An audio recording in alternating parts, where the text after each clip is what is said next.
Welcome to episode 10 of Whole Lot of Wolves. We're your hosts. I'm Joshua Buckley. And I'm Paula Page. And we are delighted to welcome back Dan John from New York Wolves this week. How's it going, Dan? Oh, I'm great, mate. Would have been better with the result, but thanks so much for having me back. Love coming on.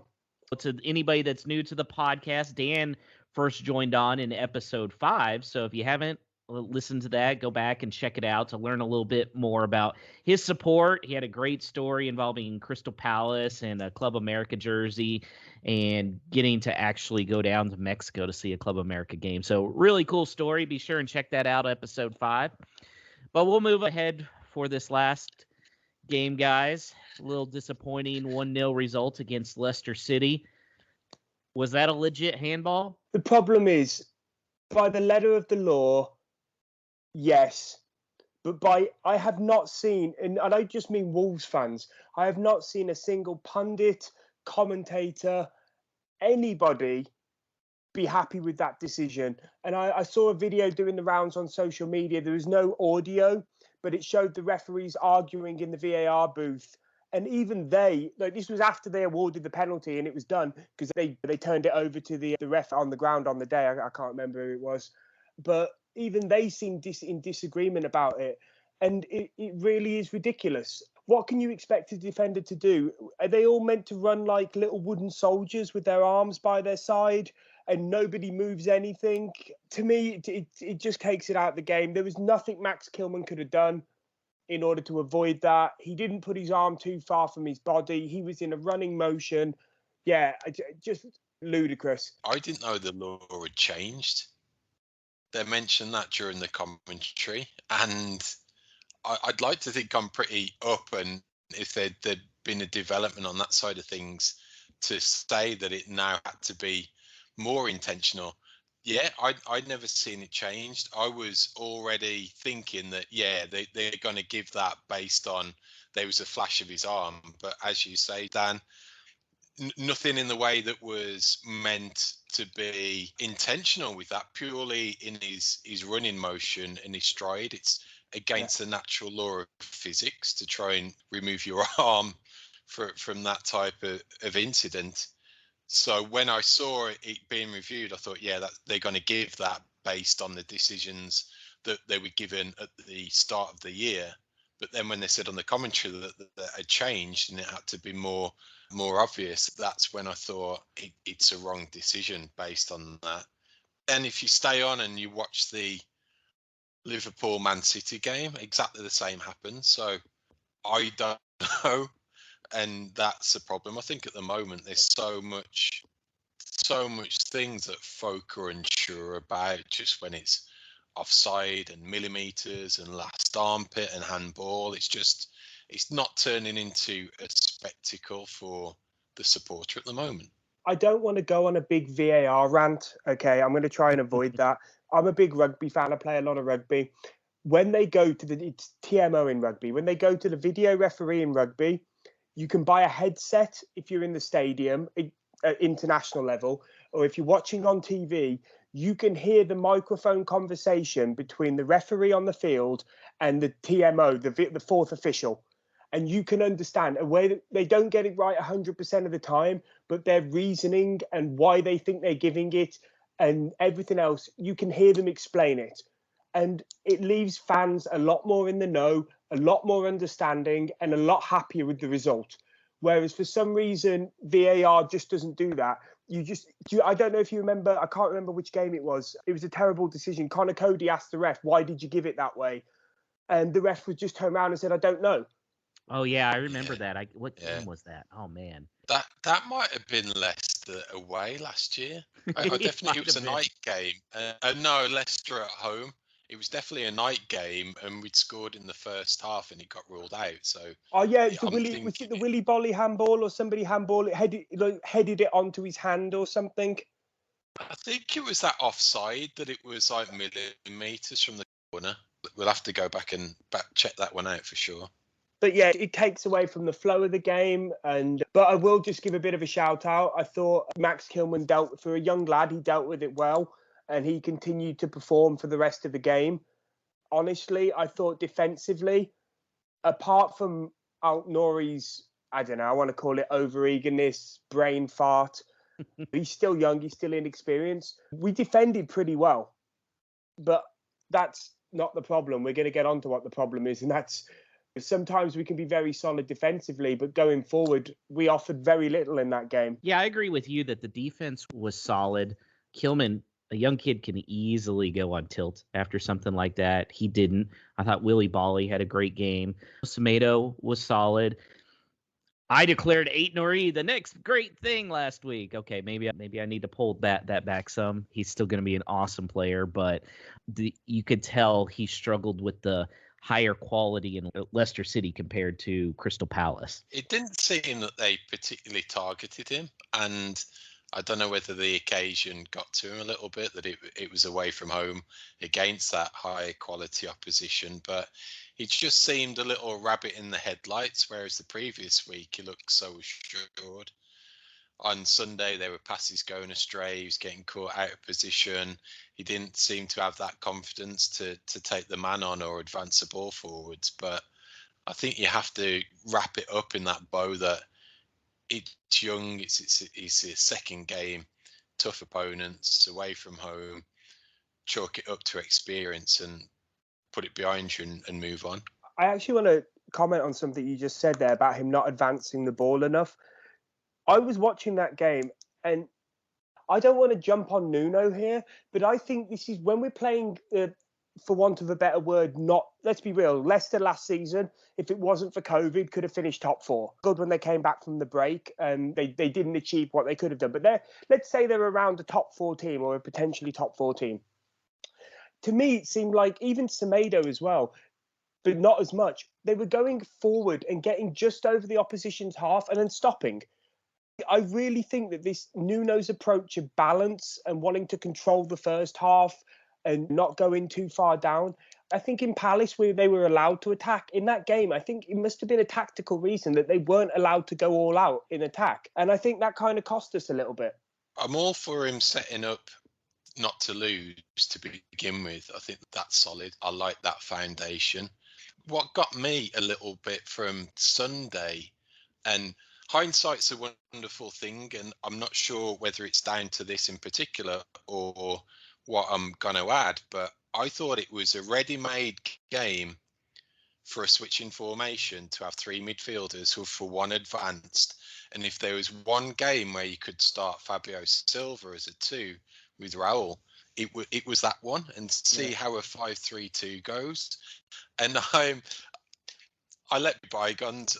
Jota's gone, and that we draw a line under that, and he's gone to Liverpool and he's doing great, and all that. We can go back and forth till the cows come home. But if that was a ready-made game for a 5-3-2 with Jota on form and Raul up front, then I don't know what is. But where that creativity was coming from, I didn't see it at all, hardly at all. That was ready-made for a James Maddison type player who was on the opposition to sit in behind the front 2, in front of Dendoncker and Neves, dictate the play, because it was cramped. We didn't get any width. There was hardly anything down the sides. I agree with you 100% there. I think what Leicester did very well is they identified Neves and Cody, and both of them, the moment Neves and Cody got the ball, they closed those 2 down as fast as they could, because they knew that they're the ones who spray it wide and give us that width, and they did not allow that to happen, and we didn't have a plan to go through the middle. We are crying out for a central attacking midfielder who, just gets the ball and turns and goes forward, and just put somebody who could pick a few passes through the defence. I think we saw that because, again, in one of these games, Raul was getting frustrated and he was dropping deep. So then we had no focal point in the middle. He's trying to pick up the ball deep and do that attacking midfield role. But the thing is, you can't have him do the attacking midfield role and the striking role at the same time. Yeah. And he ended up out on the wings a lot, especially in the second half. I was noticing that he was ending up a lot more outside. I don't know exactly what that strategy was. I think that was trying to get involved in the game. If you need to be brutally honest, for me, I think it was a game, and it's not just down to Raul, but he was off form. Neto and Podence were off form from their previous heights that they'd achieved.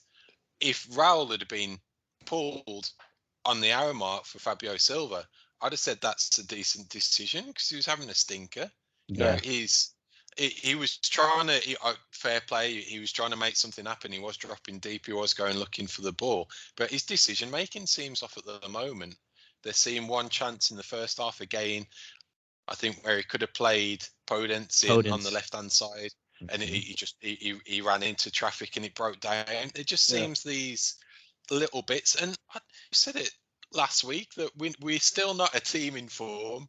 Palace, there was some green shoots for sure, but it wasn't like we were 100% at it and we looked dominant and confident. And that got showed up a little bit on Sunday. And I'm disappointed about that because I wanted to use that game against a decent opponent, like you say, that could have finished top 4 last year as a barometer to where we are.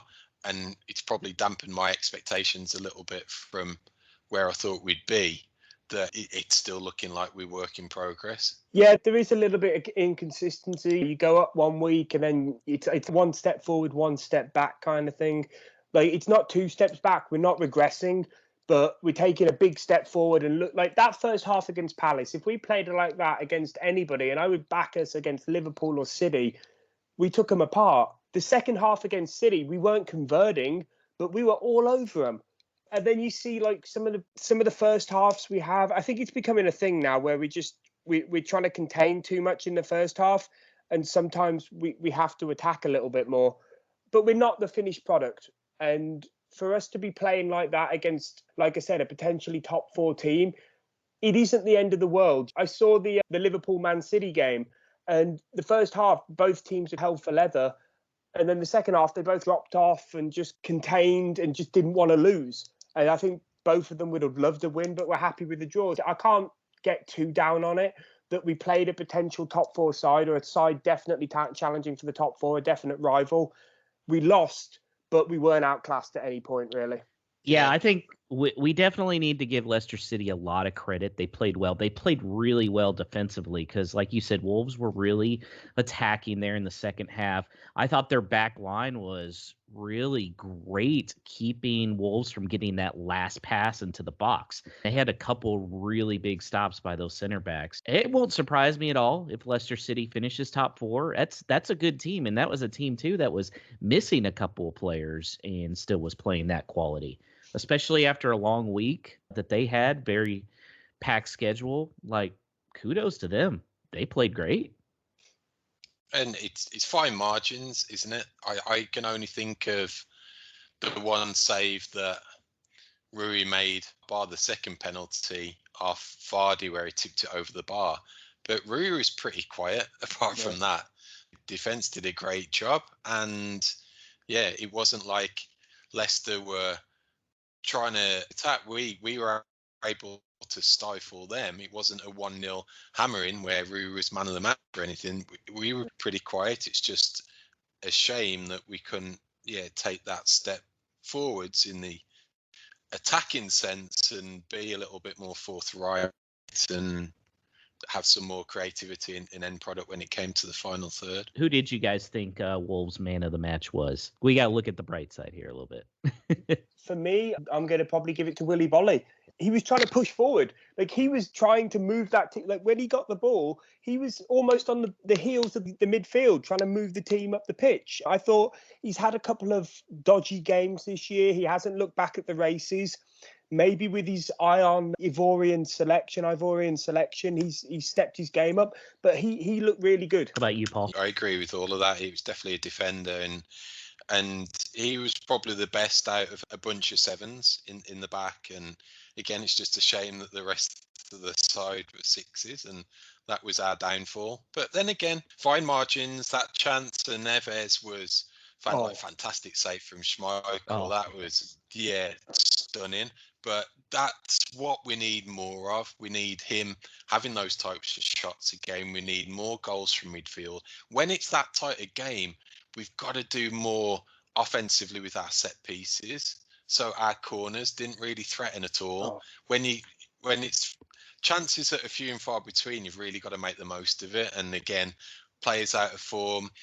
If it was the previous week, Neto could have put it on a plate for someone, and that wasn't happening yesterday, and he was off. I'm getting a little frustrated at the corners. Like, I can see what Nuno's trying to do and move the ball a little bit, draw people out. But sometimes when you've got somebody like Willy Bolly, and not for nothing, Max Kilman's 6'4" as well. And also, obviously, somebody's got to stay back. But every now and again, get Cody in the mixer after what he did for England. Like, sometimes you've just got to put it in the mixer and see if Rahul or trying to move it round and do something clever with it every time. It's okay, but like sometimes just put it in the mixer and back somebody like Bolly or Kilman to get their head on it, or create a goal-mouth scramble. Not every goal has to be perfectly choreographed. Sometimes you just get it in there and see what happens. Yeah, big team, put it on someone's noggin and watch the net bulge. I completely agree. The one highlight I liked, and again, it's just an opportunity to see something different, was one of the balls that Semedo put in from a free kick as well. So if he's got that little string to his bow as well, then that's a positive going forward. Gets the opponents thinking that we may not be sticking to a plan. There's other things that they've got to think of. So let's see if we can make some progress there as well. I'll also say, I did want to bring up, I think he wasn't outstanding, but I think Traore's had his best game this season.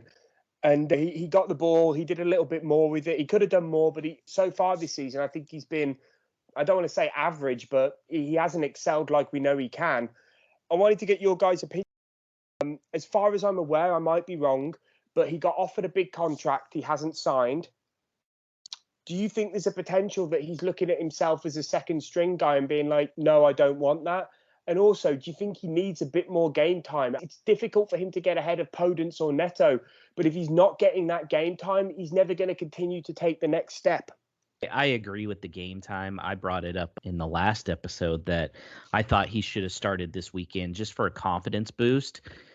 But it was also really hard to take out Podence or Neto with how well they had been playing. And especially if you take out Neto, you have to have Moutinho in the lineup for the free kick specialist, more than likely.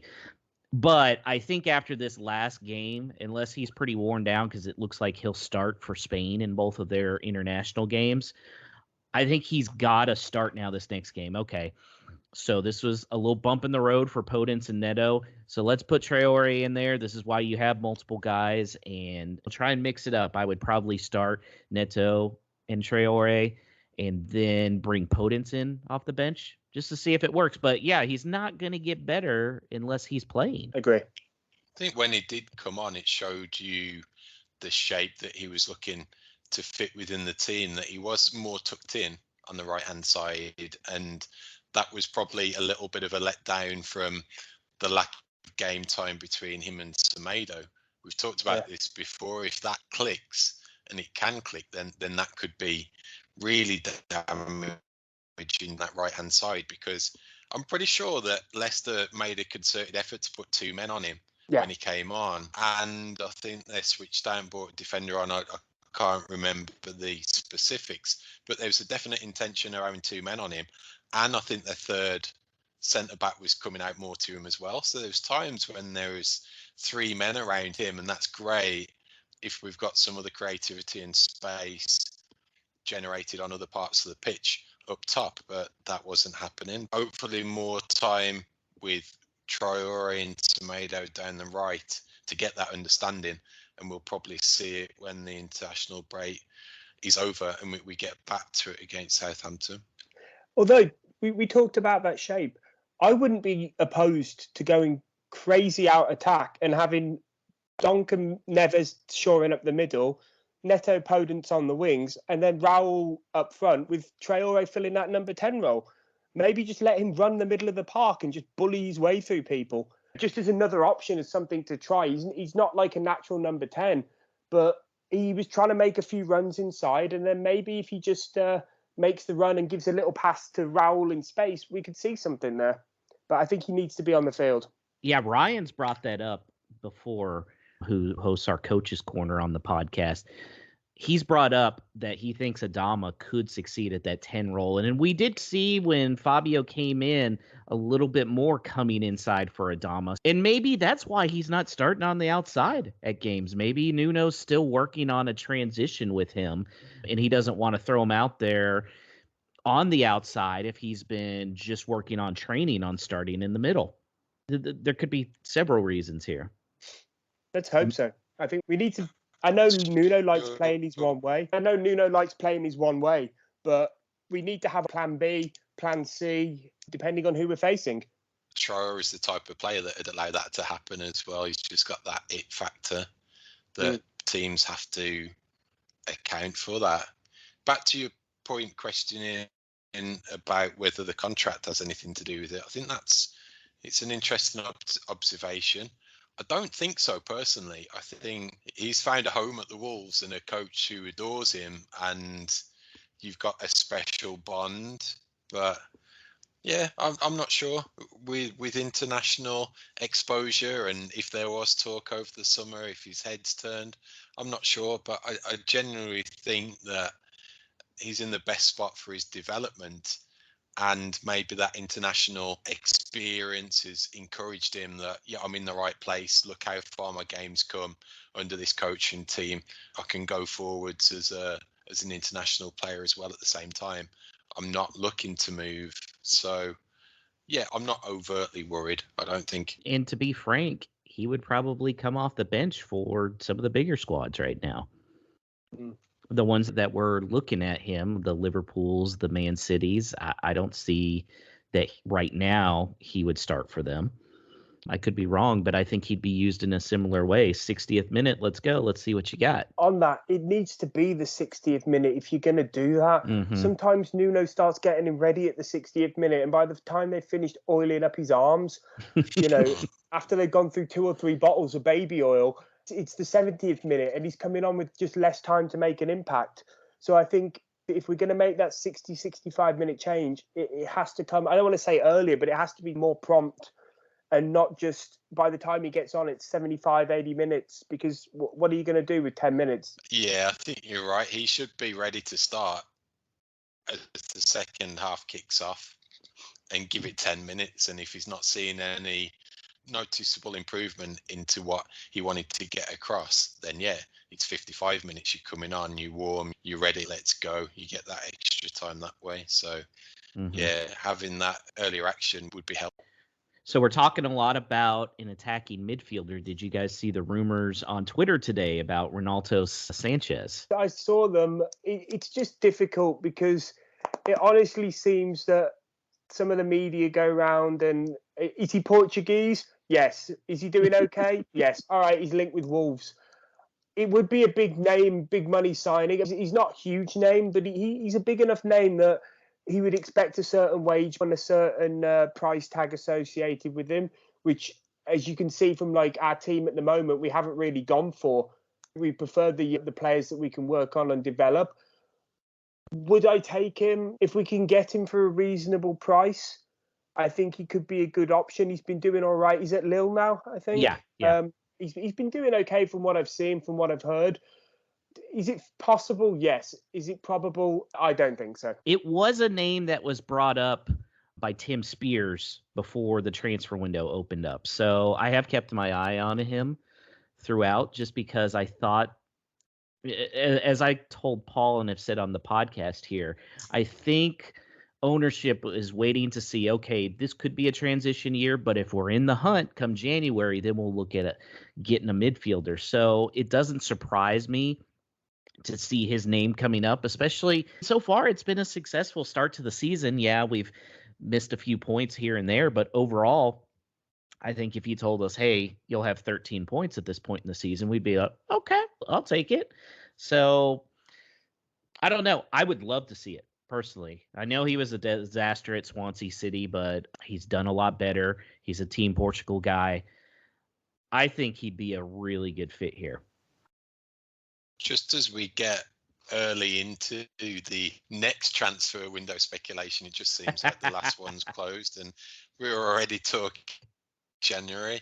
I can see either two things happening. I can see absolutely nothing. We're set. We've got more depth than we had last year. But the back of my mind, I'm still thinking there could be a space, especially on the bench, so we're not more defensive. There could be a space for an attacking player to take up the position that Jota had. So there's a space in the squad for a Jota to take an attacking role.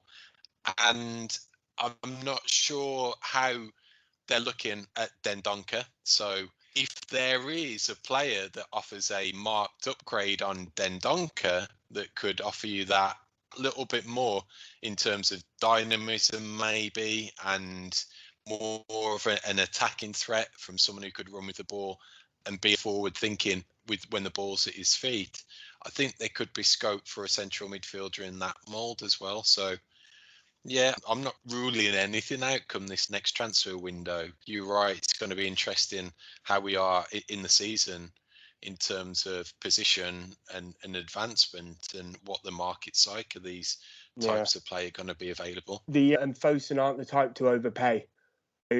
Even if we Unless need it's him or Fabio whatever. Silva. Yeah, we'll see. Yeah, I've seen some negative stuff about him. I didn't think he was amazing, but I saw some good little one-touch interplay from him, putting people through. I think he's definitely got potential. I think because of the price tag attached to him, people expected him to come in and just hit the ground like Cristiano Ronaldo. But you got to remember, he's 18 years old. He hasn't played that much first-team football. But the club as a whole and Nuno aren't stupid. He's been bought for a reason, and we didn't see much of Traore in that first season. And then when we did, wow. I'm going to reserve my judgment on Fabio Silva till he has a run of games, and we'll see how it goes there.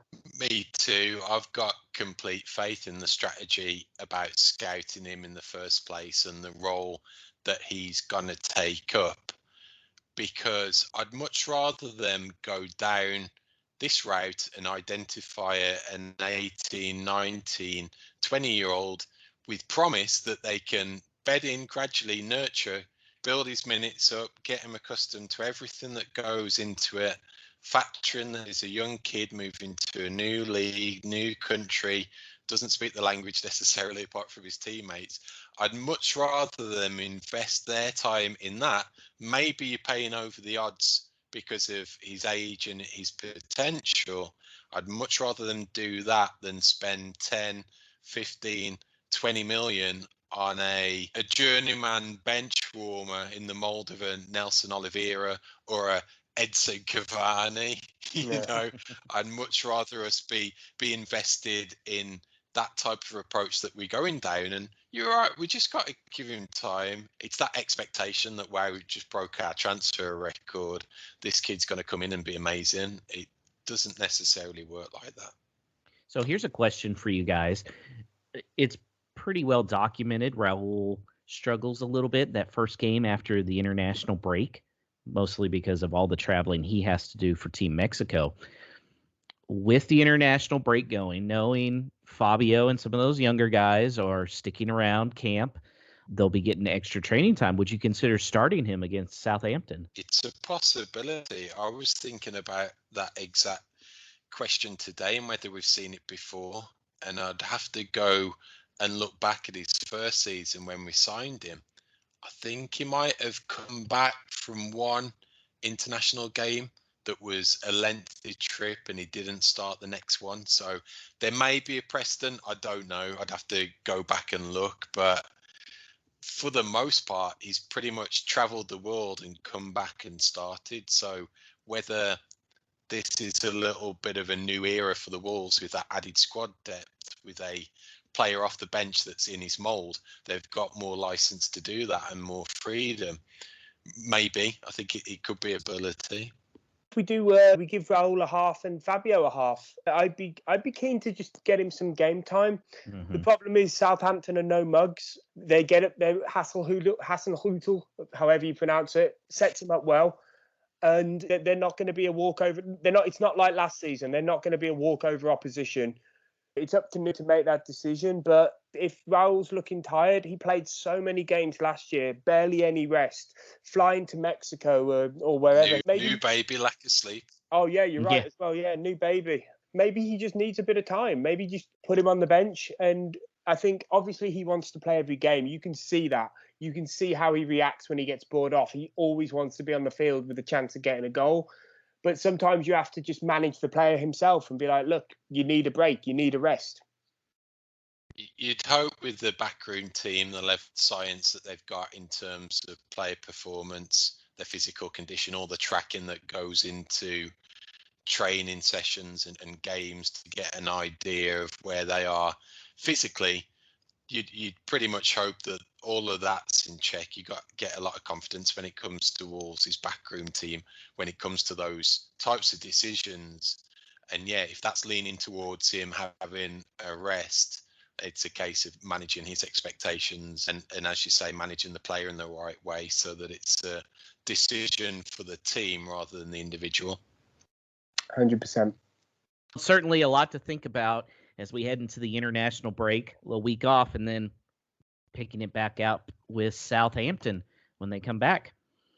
So now let's hear what Ryan has to say in this week's coaches. Yeah, there's a few things that I could have picked up this week on the Wolves game. I haven't been too critical so far with my insight, but this week was probably the worst one that we've had so far since we've been doing Coach's Corner.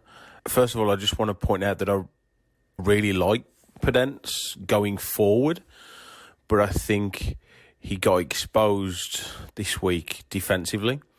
I think that he really exposed Aït-Nouri in the first half especially.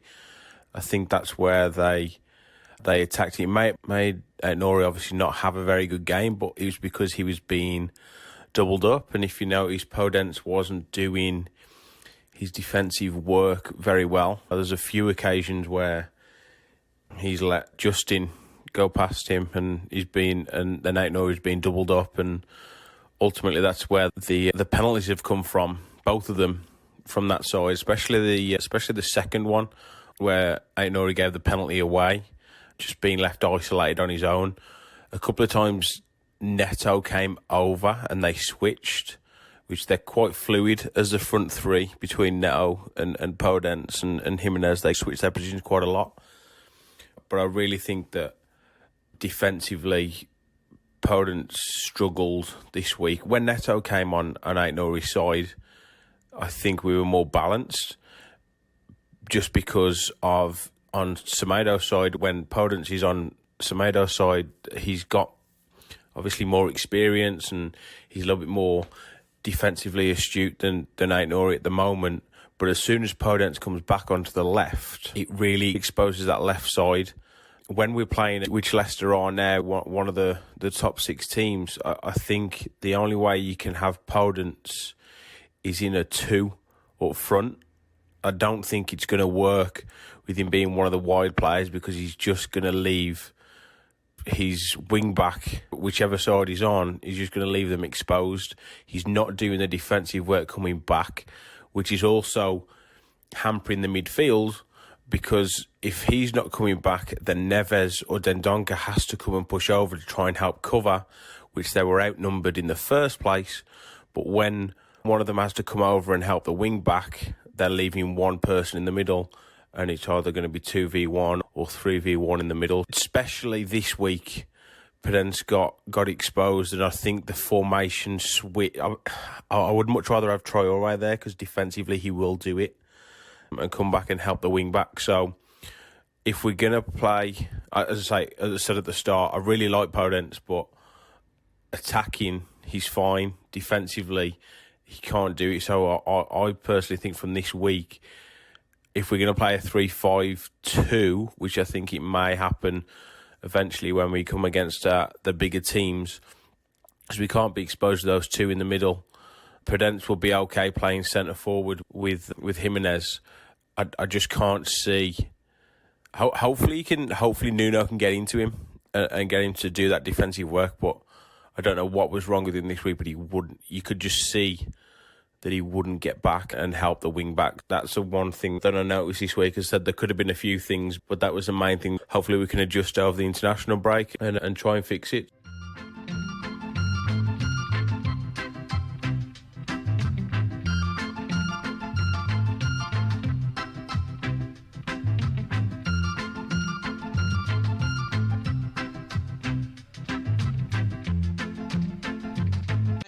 Feature, we're looking to learn what weird and wonderful places in North America and actually across the whole world you are tuning in from, because we want to give you a shout out in this segment of the show.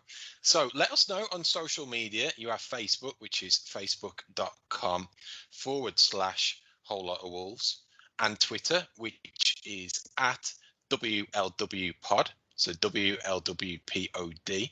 Or if you prefer, you can simply send us an email to hello, HELO, at wholelotofwolves.com, and you get some extra love if it's one of those bizarre towns that sounds completely made up, but it actually isn't. So let's have a few of those, if you please. Some ones that have come in on Twitter. First up is our friend Chris Wood, and he's not in Burnley, Lancashire, but Chris Wood is Columbus, Ohio. We've got his friend Chris Holroyd. He's actually in Wolverhampton, but he says he's got Ohio and Minnesota in his heart. Our friends at the Football Neophytes podcast, really encourage you to give those guys a listen to as well, folks. They've given a shout out from Phoenix, Arizona. And we've got Chris Knott in Manchester, England. And Chris is an honorary member of Houston Wolves after coming to watch a game with us last season. So shout out to Chris listening in Manchester.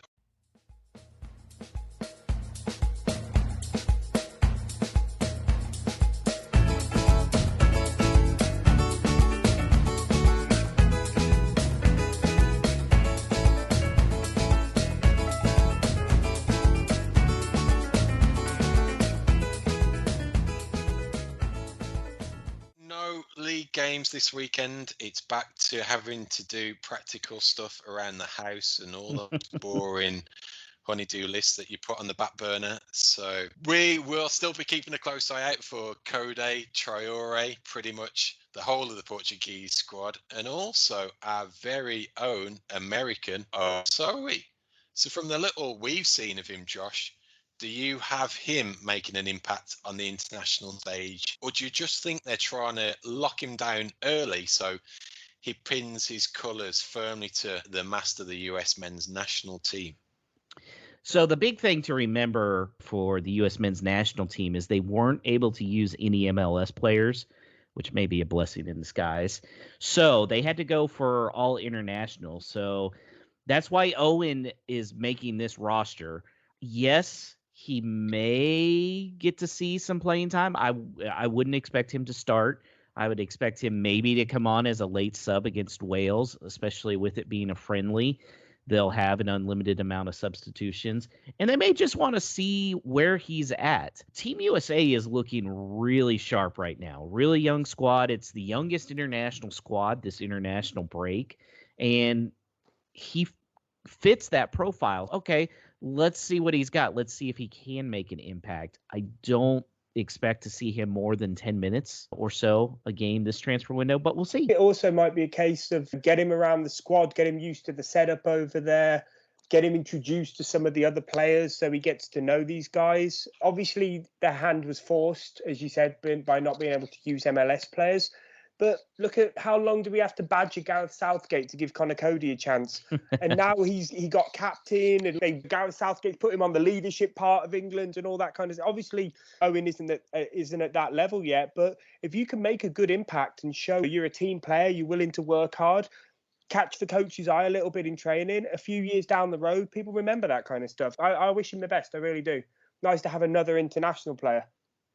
Yeah, and we're still 2 years left from the World Cup here, so there's plenty of time to make that impact. And there are a lot of guys with Team USA's talent level not necessarily doing much at a club level overseas, but they can make a big impact for the national team. And Berhalter still doesn't really know what formation he's going to use. And we don't even know, are they going to use him as a midfielder or a center back? I'm not sure. I saw an article, I think it was from the Birmingham Live website, that went into a little bit of detail about that and his under 18 experience, which was from our coach in Houston, Tab Ramos. And it seemed that Ramos had looked at him more in the defense. Artasoe said that his preference was to play and develop as a midfielder. So whether there was some breakdown there in terms of his development and a clash of opinion about where they saw him best, who knows? But I think it seems that the role that he comes in and plays for the Wolves is midfield. So if that's his preference, then you'd assume that's what the national team have their eye on in terms of the role that he's going to take up. Of course, those national teams, they do show they're not afraid to put somebody that may not be their natural position, that may not be their preferred position, but what do they need? For instance, Sardino Dest, he could be starting at left back for Team USA, even though he's clearly better at right back, but they have a Reggie Cannon there, a couple other guys. So when it comes to a national team, hey, there's a spot. It's a little different than a club team where you can be developed at one thing with so little development time.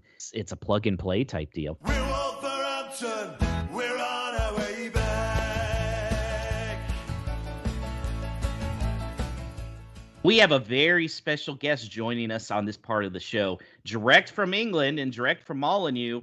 Maybe not exactly, as England's gone back into lockdown, but very close by is Joe Hunt, who's the International Projects Manager with Wolverhampton Wanderers. How's it going, Joe? Good, Josh. Good. Thanks for having me on. Yeah, we're really excited to have you on here. So tell the listeners specifically what your role entails at the club. Okay, so as you said, my role is International Projects Manager. Now, my background is actually in coaching. So of 20 years, I've worked in the program doing coaching and international work as well. So really, it's the football development side of the international projects. So all the work that I'm doing, it has got an element of football coaching in it at some point. Now, because the club has done so well in such a short amount of time, there's a lot of interest within the club. And as you probably all know, you've got Wolverhampton, where literally everyone's a Wolves fan. But then it's very hard to then expand out of Wolverhampton, because all of a sudden then you're going into territories like Birmingham, where you've got Villa and Blues. You're not going to go into an Albion area. So in terms of expanding the brand and everything else, it's very hard to do it in England. Obviously, we want to go global and we want to go around the world and we want to get the brand out there. Now, there's a lot of interest from abroad in us. And that's obviously purely down to the first team doing well and getting promoted to 7th place finishes, quarterfinals in the Europa League. All of a sudden, we're a player in the top division, and there's a lot of interest. Really, my role came about because we were doing international work as a club before I came in last July 2019. We were doing bits around the world. But really, there was nobody spearheading it. There was no one taking charge of it. So the academy were doing little bits of work. The foundation were doing little bits of work. The marketing team were doing bits as well. So my role really is to bring it all together. So I lead on all our international projects. You touch upon that, Joe. The global appeal of the Premier League must make it such a monumental effort to keep up when it comes to monitoring all of that. Is it a real team effort, interdepartmental? And does it help you shape where your focus is in terms of geographical regions that the club want to develop first? And what type of factors go into that selection? Yeah, so in terms of your first point, in terms of the club and the different departments working together, I've got to say I've been involved in other professional clubs as well. And I'm not just saying this because I'm a Wolves employee, but there's a very much a one club ethos at the club where people are working together, pulling together to actually do different projects, whether it's domestic, whether it's international. There is that everyone working together. As I said previously, sometimes that doesn't happen. People are just focused on their role and have no interest in other stuff. But we've got some good staff at the club now. Now, my actual reporting line, I actually report into the head, Russ Jones, who's head of commercial growth at the club, head of marketing and commercial growth. I've known Russ a long time, get on really well, he's a great guy. But I also have kind of dotted reported lines into the head of academy and head of the foundation as well. So obviously you've got your elite section and then your recreational section as well. So there's a lot of people that come together to make the projects I lead on to make them happen. So sometimes, for example, we'll send staff to America and there will be staff from the academy and we'll go and do a bit of lead sessions for some of our partner clubs. Or the partner clubs might want recreational sessions, so then you might have foundation coaches going, or you might have female elite coaches going out, whatever our partner clubs want. In terms of areas of the world, it's there's quite a few things that go into it. So the first thing, we're owned by Fosun International, so obviously a Chinese company. So we're actually fortunate. We've got a team out there at Wolves China that help us with all our projects out there as well. So there's actually quite a lot going on. So I'm very privileged the fact that I can work with these guys out there to some of the football development activities we do. So China's a big area for us where we want to do more, and it's not just my area as well. Obviously, there's the esports and there's the fashion, and there's different areas that we look at as well. But it's a market that we want to grow out in China. Now, we've also got projects in terms of my area down in Southeast Asia. So there's bits going on in Singapore, there's bits going on in Thailand that we've done. So we're looking to grow some of those areas as well. So before COVID and we got struck down and we couldn't go anywhere, we were looking at really expanding that market. So we were talking to people out in Japan, we were talking to people in Korea, so the Asian market is a big area for us. We're also doing a lot of work out in the USA, and there was work going on before I joined the club anyway, but my role really has been to expand that work that we've done in terms of football development. So we're looking at working with more people, more partner clubs.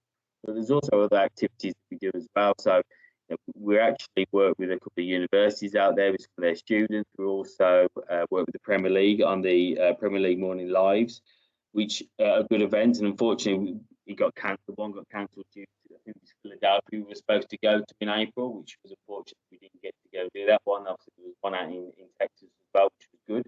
So there's a lot of activity in the US, and it's a big area for us.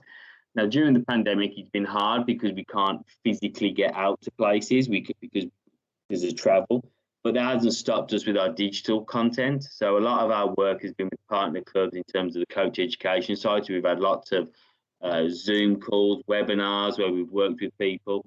So we've really pushed that. And even during the time, I'm talking to a lot of people. There's a couple of clubs in Texas I'm talking to. There's one in Chicago where we're very close to announcing a partnership with them. And then, as you guys know, there is actually a lot of Wolves fans out there. So, the more people that kind of hear what we're doing, the more people that kind of contact me and want to be involved and get their clubs involved with us as well. And then in terms of key areas, I mean, before we jumped on the actual podcast, we were talking about Raul Jimenez, and first things first, he's a great player, and obviously that's why he was brought to the club, because he's a great goal scorer. He works hard, but also now we've got that following in Mexico. So I think we've actually got more followers in Mexico than we have in the UK, which is huge for us. So that's a key area for us. In terms of the football development side, yes, I'm looking to do some work in Mexico with a few various activities that we're discussing. But then there's other things going on as well. So I mentioned Russ Jones earlier. I know he was out in Mexico, I think it was January or February time, where he was out there doing some work. And I know there's been a kind of a collaboration between Club America's women's team and our women's team, where they did a little piece last year. We actually worked on a piece with the WWF in terms of releasing the Mexican wolf back to the wild, which was a really nice story for us. So there's these different projects we've got going on, but obviously Mexico is huge, and that kind of leads into the US with the Hispanic market as well. So we are trying to be fairly strategic at times where we go, because there's markets out there that are hard to get into. So why not jump on our strength? And obviously Raul is a massive strength of ours. So speaking of the States, we're really excited about Owen Otasowie being named to the U.S. men's national team. So does the development of the youth teams go hand in hand with your role? Hey, this may be a future star from this area of the world, so let's focus on that. Like you're mentioning, Raul really helps with Mexico. Would the same be true for the United States, trying to target young stars to increase the branding here? Yes, so just on the last point, I think first and foremost, in terms of player development and player recruitment, it's about the player being good enough, like I said about Raul, because he's a very good player. And then obviously the stuff around it is secondary, but important too. The recruitment of players, yes, it's in my role. So obviously if I'm out in the US working and I see the next kind of Pulisic or someone like that, then it's obviously within our interest for me to flag it to our recruitment team, but it's not the main purpose of my job. The beauty of what, I love my job and I think it's really exciting, but I've actually got the support of the academy. So Scott Sellers, who's the academy director, a real good guy. Obviously, he's played at the highest level, he's coached at the highest level, but he's also really behind the international work. So there's a lot of stuff that we do internationally that he's on board with, whether it's sending coaches out to America to coach, whether it's talking to other clubs around the world about potential partnerships. He's involved. He's really involved with it. So that kind of helps my role. But recruitment, yes, if we do see players, we will obviously flag them up. And there's one that came in. I wasn't here, but he came through our international program. There's a guy who's out in Singapore that actually plays in the youth team at the moment. I think he's from Singaporean, his dad's English, so that's a player. Now, as you mentioned, we've got guys from the States, there's guys from Switzerland, there's guys from all around the world, really, in our youth section now, which really helps. You mentioned briefly about Wolves women, and obviously here in the States, there's great popularity with the women's game.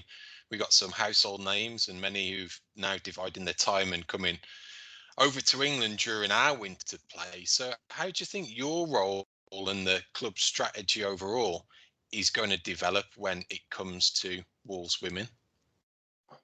Like I mentioned earlier, my background is coaching, and a lot of my coaching work has been in the elite game, in the female elite game here. So previous roles that I've done has been in elite youth sections and the ladies game as well. So I've got some knowledge around the female game. Now, the support that the club gives, whether it's to our boys academy, the men's team, the girls youth section, or the women's team, is huge. Really get behind it. Now, unfortunately, at the moment, our women's team are in tier 4 of the pyramid here, and they were so unlucky kind of towards the end of last season because of the pandemic, where they were cruising the league. I think there were a couple of wins off promotion, and then the league gets curtailed and they don't get promoted.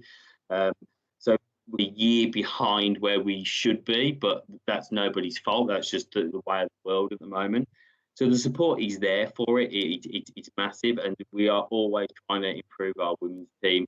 What they get, obviously, they're trained at Compton, and they get a lot of support from the club as well. So it is, like I mentioned previously, a one club theme that's going on, and we support it heavily. Now, the beauty of America as well is how strong the female game is in America. There's a lot of players out there, and like you mentioned, there's players that are over here now playing in our Women's Super League. Like obviously Alex Morgan's gone to Spurs, which was absolutely huge. I saw that she kind of made the debut the other day. So these are the sort of level that I think the club will want to get to with our women's team, and obviously the work we're doing abroad as well just kind of highlight the fact that Wolves are a big player in the men's and the female game.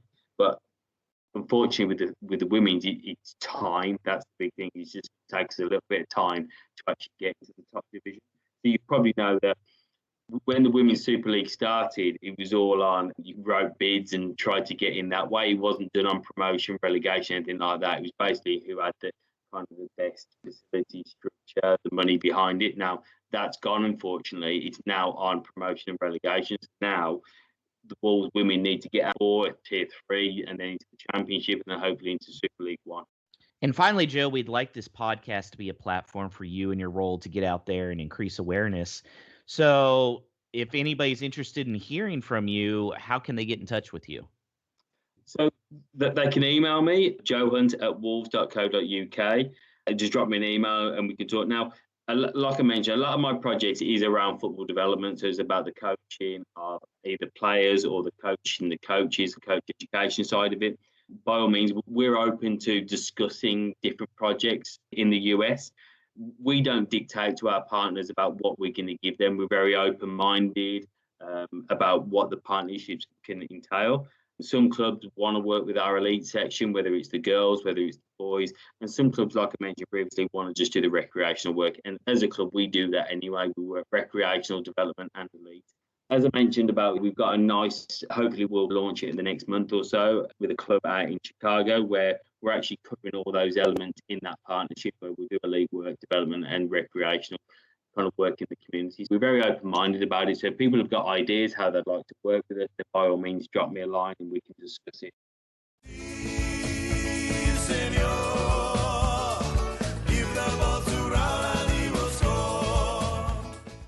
So as we look to wrap the show up, Dan, can you remind the listeners if they're interested in getting in touch with you and learning more about New York Wolves? And I hear you guys also got an awesome award. Yeah, a little bit of shameless self-promotion here. New York Wolves Supporters Club won the Worldwide Supporters International Club of the Year from Wolves themselves. So we're really proud of the work that David and I have done. That's David Kopp. And for all the guys who turn up and do it with us. It's been a lot of fun, and it's nice to get that little bit of recognition. Looking forward to seeing the plaque on the Worldwide Wolves Lounge next time I'm back home, if we're ever allowed to get on a plane again. And if you want to reach out to us, the best way is search New York Wolves on Facebook. That's our most active way to get in touch. We also have Twitter is NYC Wolves Fans, all one word, and Instagram is NYC Wolves. So those are the best way to get in touch. Listeners, thanks for your continued support. If you are listening for the first time, please subscribe, share it with a friend who may be getting into soccer for the first time or discovering the Wolves. And also give us a 5-star review, if you please, on your podcast listening platform of choice. This helps massively to push a whole lot of Wolves out there. Try not to let the international break get you down too much, and we look forward to returning ahead of the Southampton game in a week's time. Bye for now.